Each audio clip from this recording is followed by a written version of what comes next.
Hello there, people. Welcome back, or welcome to the channel. I'm Anthony the Goalie. As we move along with our season team previews, we land at number 30, and that will be the Anaheim Ducks. First and foremost, thank God they changed that logo.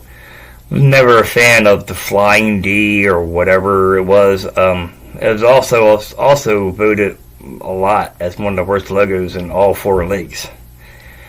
So it was time for a change. You know, that logo has a lot of legacy to it, like Stanley Cup win. You have Scott Niedermayer on that team, Chris Pronger, Teemu Selanne, Jaguar, Corey Perry. I mean, that legacy with that logo with the players is nice. But it's time to move on, go back to the original. Keep the color scheme somewhat. It's more like the retro jersey they had a couple years ago.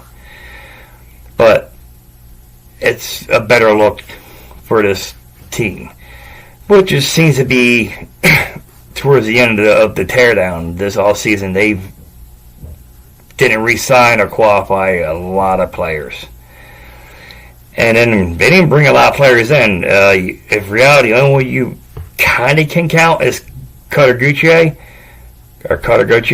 sorry. Even though he was acquired last year from Philadelphia.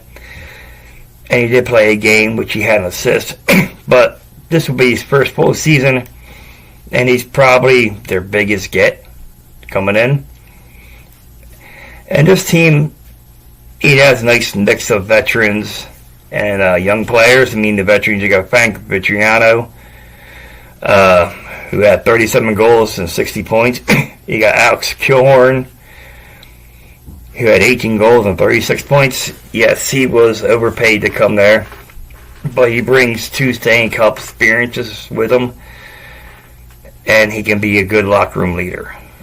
He said, yes, they were paid, and they had to bring him there, but he brings a lot into the locker room, not just on the ice. You also have Cam Flower still on the team. He's still very servable defenseman, along with Gudish from Florida. He played one. This is his second season in Anaheim. Another guy can bring good locker room presence. And he's a good defensive-minded defenseman. This team's also stacked on the forwards. They have Troy Terry, 20 goals, 54 points. McTavish, 19 goals, 42 points. Strone can be a key part to his team. He had 11 goals, 41 points. He's more of a setup guy, so. But the question mark this season, like it was last season, is Trevor Zegras. Is he going to stay? Will he be traded? Rumors been flying around him since last all season. And when he did play this year, he didn't score much. He played in 31 games. He had 6 goals, 9 assists, with 15 points. He's had, I believe, a 60-point season, so we know he can put the points up. He needs to adjust his game. It can't be all these what hockey players call roller hockey goals in Michigan, stuff like that. You see a lot of that in roller hockey. I know I played, but he needs to redefine his game more to the NHL level, and I think he can. He can be a very good player. He just needs the right coach to rein him in. The goaltendings were out of the forwards and defense. The goaltending depth is a question mark. John Gibson, not too long ago, was considered the goalie of the Anaheim Ducks. For a couple seasons, he played very well. Past couple seasons, though, he's been struggling. He played in 46 games, 13 wins, 27 losses, 2 overtime losses, a 3.54 goal against average, and a .888 save percentage. No shutouts. That's not starter numbers. It's not really even backup number anymore. He needs to improve his play to match the cap that he has, which I believe is at $6 million, and I believe he has 3 or 4 seasons left.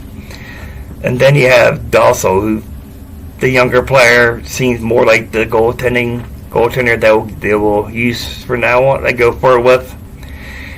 Appeared in 44 games, 14 wins, 23 losses, 3 overtime losses, a 3.33 goals against average. But he had a .902 save percentage in a shutout. He played well at times, and like I just said, he may be the goaltender they go with going forward.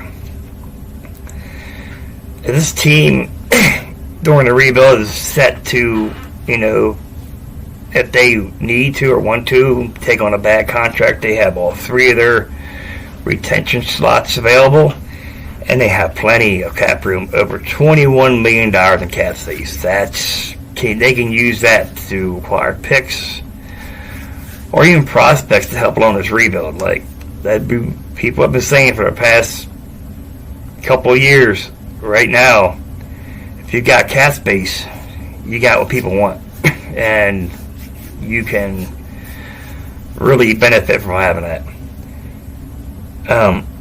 This year they have 1 first-round pick, but they don't have a second-round pick in this upcoming draft. But in rounds 3, 4, and 5, they have 2 picks in each round for this draft coming up. So, yeah, second round pick is not as great, but the additional 3 picks in the next 3 rounds can help make up for that. But overall, this team will improve.